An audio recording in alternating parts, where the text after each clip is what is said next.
topics and opinions expressed in the following show are solely those of the hosts and their guests and not those of W4CY Radio, its employees, or affiliates. We make no recommendations or endorsements for radio show programs, services, or products mentioned on air or on our web. No liability, explicit or implied, shall be extended to W4CY Radio or its employees or affiliates. Any questions or comments should be directed to those show hosts. Thank you for choosing W4CY Radio.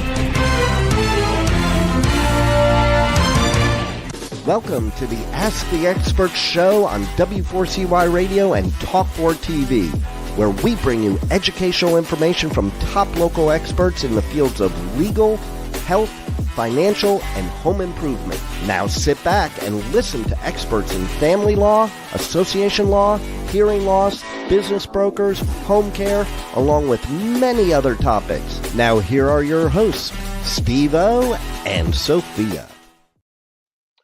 Hey, good morning to one of the greatest cities in the United States, Philadelphia. Good morning, good morning, good morning. Oh, do we have a great show for you this morning? I got to tell you, we've already actually got our first text in and show hasn't even started yet. But hey, this morning's show, we're going to be talking about testosterone and hormones. And we have got the greatest expert. Let me introduce you to our monthly expert, Katie Harris. She owns the Philly Wellness Center. Good morning, Katie. Good morning. How are you? Doing well. God, we already got our first texter ready, but before we get to that, let's tell everybody about Philly Wellness Center. So Philly Wellness Center, it's on 8th and South. I do hormone therapy, regenerative therapies for pain, and weight loss. So it all kind of runs together. Yes. Well, it's we got our first question already, and it's from a mother of a 16-year-old. She said, I saw where this show was going to be airing this morning. I had to tune in. I do have a question.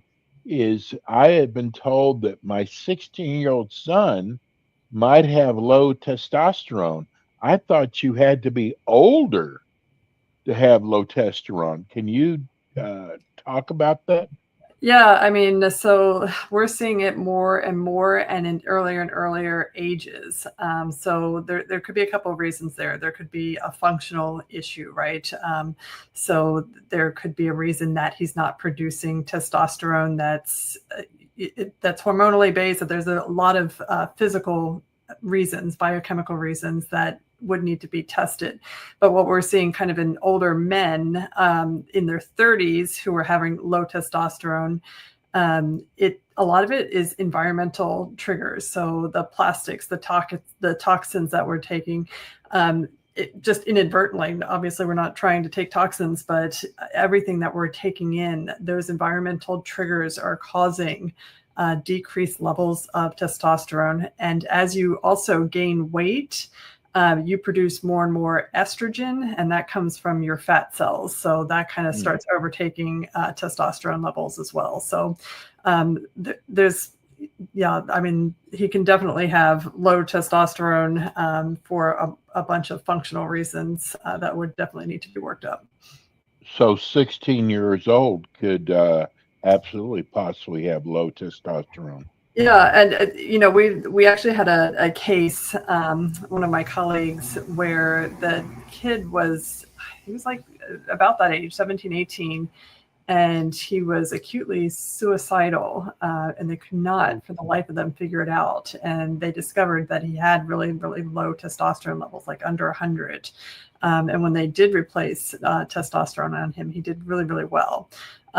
But there's lots and lots of reasons that need to be worked up. Katie, she just did a follow-up. What is your phone number at Philly Wellness Center? It's 215-709-9710. 9710? Yes. Okay, very good. I'll have also Rebel make sure I put that up there also. So, there's so many, Katie, there's so many people who have no idea about hormones and how they affect you and testosterone. What is testosterone's role in, like, for example, men's overall health, and why do their levels drop over time? Yeah. So testosterone is really, really important in men and women, actually, and it helps you with energy. It helps with metabolism. It keeps your metabolism up. It builds muscle mass. You can't build muscle without testosterone on board. It helps with mental clarity. There's receptors all over the body for this. It lifts your mood. So in men and women, we see, I have a couple of patients that were referred to me from a clinical psychologist, and the patients come in and they're getting all this therapy, and I do testosterone, and all of a sudden they don't need their therapy anymore. But it's not always the case. But she did call me and she was like, "Oh, I've lost the last couple of patients that I sent to you," and I'm like, "Oh, sorry about that," but it will increase bone density as well, and of course, everybody knows testosterone for sexual health, so it'll increase libido, and increase sexual drive as well. So your levels will naturally begin to decline around the age of 30, and that's just a factor of aging. They will decrease about 1 to 2% per year, but that is getting more and more accelerated by things like stress and poor sleep and the weight gain and the environmental toxins that we're being bombarded with. So those are all symptoms of low testosterone? So low testosterone can show up as fatigue and low motivation. I had that at one point where I could not get off the couch. It was just completely like unmotivated to do anything, even to like make dinner, which I can't do because I'm a single mom. I can't not be motivated. And when I replaced the testosterone, that changed everything for me. I found my mood was lifted, the motivation was back. It will help with if you have brain fog, again, reduce libido, weight gain, because it increases metabolism. It'll speed up at the rate at which you use the energy and help you to lose weight. It will help with erectile issues. And like I said, if you have depression or irritability, it could be testosterone. So tell me, like, what labs do you look at when you're diagnosing low testosterone? So we like to look at total testosterone and a free testosterone, and the lab values that you'll see. So lab values that are out there are kind of a moving target, and they change with the population as the population changes. So what is considered a normal testosterone in the functional medicine world, we consider extremely low testosterone. So a level of 300 to 1,000 is supposed to be normal. We consider normal 1,000 plus. So it's a huge difference, but that curve, it's under a bell curve, and that curve moves based on the population. And as the population's testosterone levels get lower and lower, the normal lab values get lower and lower as well. So it moves with the health of the population. So it's not normal is not optimal all the time, and a lot of times we find that it's not. But we'll also test DHEA, which is a precursor to testosterone. And that's actually an over-the-counter hormone. I don't know why some hormones are over-the-counter and some are like testosterone's a Schedule 3, but that will convert into testosterone. And then we like to look at thyroid markers. And in men and women, if their testosterone is extremely low, we'll look at LH and FSH, which are associated with women as hormones of reproduction, but men have LH and FSH as well, and we look at those if the testosterone is really, really low. Teresa in Philadelphia just wrote, I'm so glad there is a show like this. What kind of creams do you suggest for women with hormonal problems? So, I mean, we would base that off of your levels, but you want the estradiol cream for, to help increase vaginal lubrication. And also we prescribe testosterone cream for women at a special dose. Obviously, you're not going to get nearly as much as a man, but Right. the testosterone, I mean, it's amazing. Of the two, I think I'd almost rather have testosterone than the estrogen because it's like amazing. But if you're having hot flashes, you might have a different opinion of that. So the testosterone replacement therapy, how does that work? Is that an injection? Is it a pill? Yeah, there's different ways to do it. We try and steer away from pills. The estrogen pill, I mean, that would only be for women. Has a very, very low but real risk of blood clots. The other methods bypass the liver, and that's the key, is to bypass the liver so it doesn't have to go through that type of detoxification. And so we will do testosterone creams. For men, we'll do testosterone injections, and then we do pellets. And pellets go under the skin. So we'll put them in the backside, make a small incision, and place the pellets there. I like that last option the best because it's the most consistent and the most stable. So when you put the pellets in, your blood capillaries wrap around them, and then the body uses what it needs when it needs it. And for men, they'll last about 6 months. So they don't have to worry about testosterone replacement until 6 months later. Whereas with injections, you give yourself an injection and you get this massive surge of testosterone, and it's going to peak and then it's going to plummet. And then, you have this constant peak and plummeting. And plus you have to inject yourself sometimes twice or 3 times a week. Dr. Harris, I got to tell you, a friend of mine had the pellets done, and he said it made a huge difference. He said he was always tired, run down, and once he did the pellet, he said he felt like a new person again. Is it that much of a difference?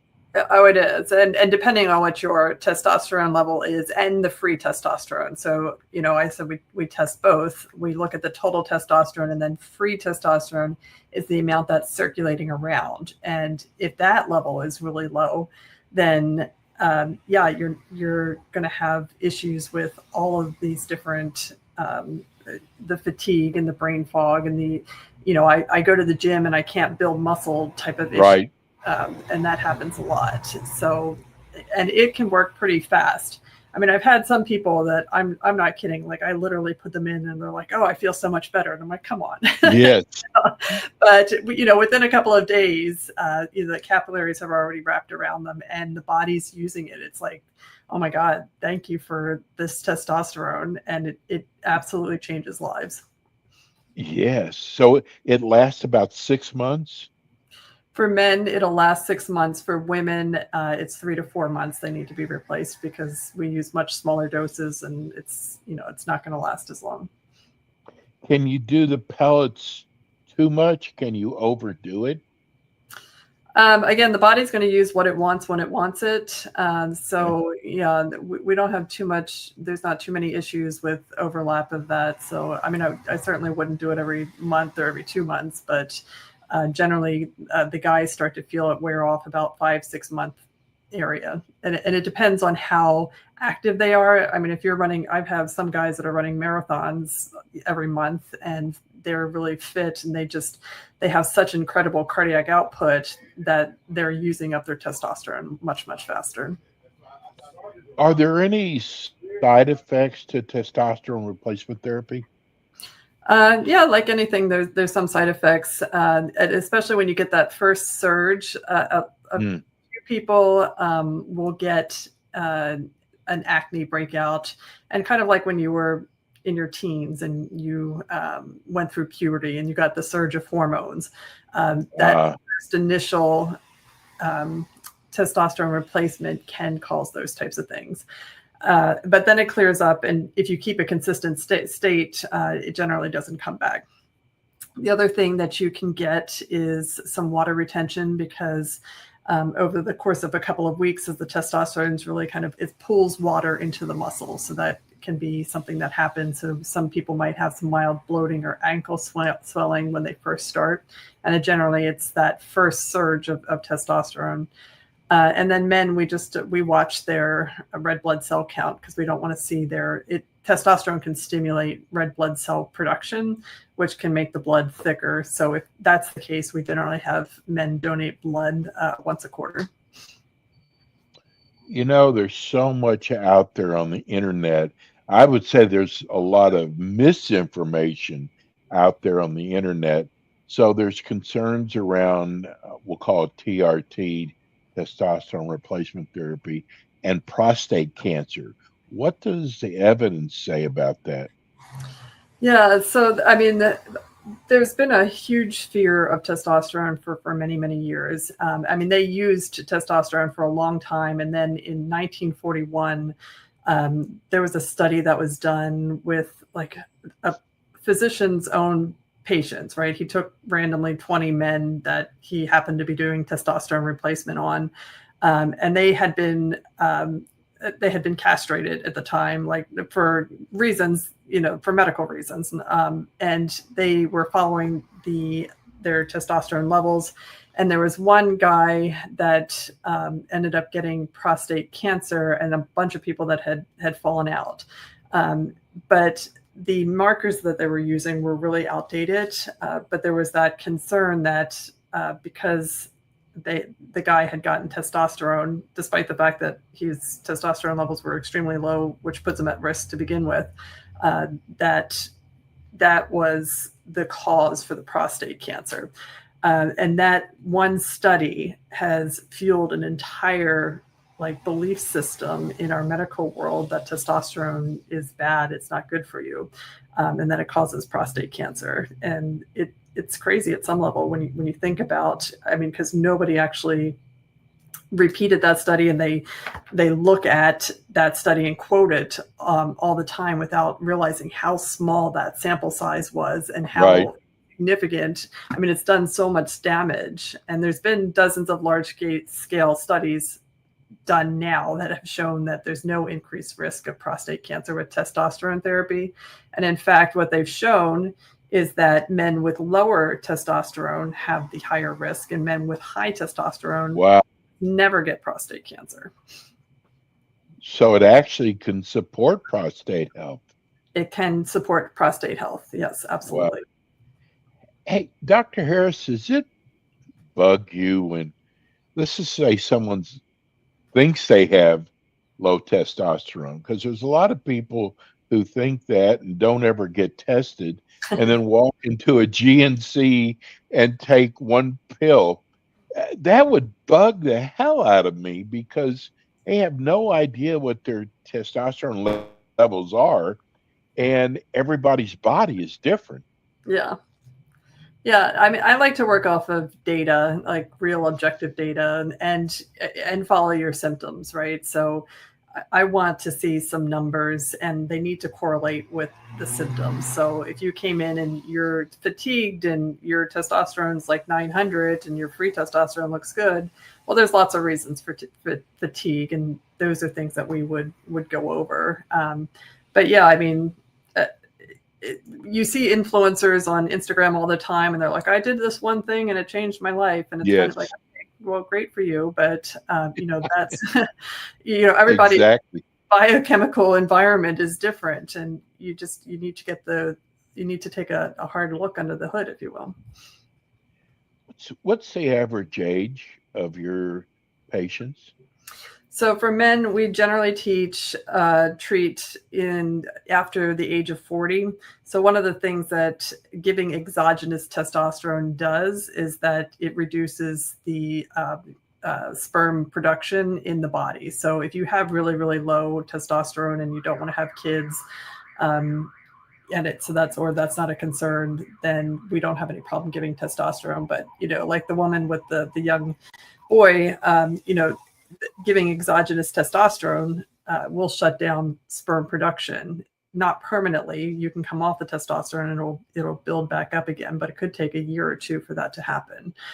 So we generally stay away from men that are trying to have children with their partner or need their sperm count elevated. Brandon in Philadelphia, great show. It's about time someone does a show like this. Tell me, how long, once you start on the replacement, do you have to stay on it? Well, and I don't mean this to be a flip remark, but do you stay on it as long as your health is important to you? Because testosterone is very powerful. It cleans up your cardiovascular system.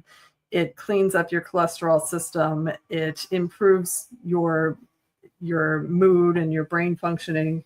I mean, increases bone density. So these things are really, really important, and you stay on them until, you can stay on them till you're 90 or 100. We actually have, some 80-year-old clients. So does this help women who have osteoporosis? Yes, it's better than any medication that's on the market, and it has none of the side effects that all of those others do, which, there's some really terrible side effects with the bisphosphonates. But testosterone will increase your bone density by 8% within like a couple of years. And you said that how testosterone also helps influence the libido. Is it always is low testosterone always the problem that you find? So yeah, I mean, libido is it's definitely a multifaceted issue, and for men, once you get your testosterone levels under 300 and under 250, then you can start experiencing erectile dysfunction issues. And so testosterone is one factor that will help improve erectile dysfunction. It's not the end all be all. It will increase desire, but that doesn't necessarily mean it will improve the erectile dysfunction, because erectile dysfunction it's really a biomarker of your underlying health. And we need to optimize the body to be able for performance, right? So there's other things that we look at. The penis needs blood flow in order to have erectile capability, and that's what Cialis and Viagra do. They expand the blood vessels so blood can go to the penis. But the problem is that it's not correcting the issue. Like, you need more blood flow. You need more capillaries going to that area so that it can get engorged. And sometimes you have blockages and plaques and stuff like that. So we use different capabilities like soft wave and radio frequency, which helps literally generate more blood vessels to the area. First of all, I want to thank everybody who are texting in questions. We just got one on our chat line. What are the signs of, I think we've answered this, of low testosterone? Yeah, so fatigue, low motivation, brain fog, reduced libido, weight gain, erectile dysfunction, depression, irritability. And again, all of those things can have many, many, many reasons. But if you're a 40, 50-year-old male and you're experiencing them, testosterone evaluation is definitely warranted. It might not be the answer, but it's definitely worth looking into, and it's an easy fix. What non-hormonal factors can contribute to a low sex drive? Well, I mean, so there's, I mean, if you're under a lot of stress and it's very difficult. Your cortisol levels interact with the body, and with testosterone, and insulin levels interact. But I mean, really, stress is extremely powerful in how it affects us. I also read that when you're under a lot of stress, it also affects weight gain. How do you deal with stress with your patients? Oh, that's a good question. So yeah, it's definitely multifactorial. A lot of them just need the cortisol, if it's running amok, basically. It's one of those things that it can be somewhat controlled with hormone therapy. So we have men and women on progesterone, and progesterone is a hormone that we normally associate with women, but men have receptors for progesterone as well. But progesterone regulates, in a lot of ways, cortisol. So when you give progesterone, it's very calming, right? And even a progesterone cream, like if you have a hysterical woman that's in menopause and having breakdowns, if you just rub progesterone cream on them, they start to calm down almost immediately, right? And that's one way to do it. Obviously, there's other external factors, like if your job is stressful, you have a lot of toxic relationships, this is not going to be fixed with hormone therapy. This needs a deeper dive into like what's important to you in your life and how are you going to manage this. Well, we're getting a lot of questions into the studio. How do you know if you have a prostate enlargement? Well, you would have difficulty urinating. You might get up multiple times during the night. And men are going to certainly have increased prostate as you get older. But yeah, the urinary frequency is the biggest one. Well, I got to tell you, your show goes by so fast. We had so many more questions for you. Tell people how they can reach you at your clinic. So you can certainly email us at info@phillywellnesscenter.com or call us anytime, 215-709-9710. You can also text that phone number, or you can just go to the website and sign up for a consult if you want to talk more. I'm sorry we couldn't get to everyone's questions. Dr. Harris will be back again with us next month. If you missed part of the show, you can go to iHeart or Spotify, and her show will be on there. In fact, all of her shows will be on there. Dr. Harris, thank you so much. I can't wait till next month for your next show. Absolutely. Thank you. Thanks a lot. We're going to go to break. We'll be right back. Thanks for tuning in today to the Ask the Expert show on W4CY Radio and Talk4 TV. Tune in next week and every week to hear more from our experts on personal injury, insurance, air condition repairs, estate planning, Medicare, and many other topics in the areas of legal, health, financial, and home improvement. See you next week.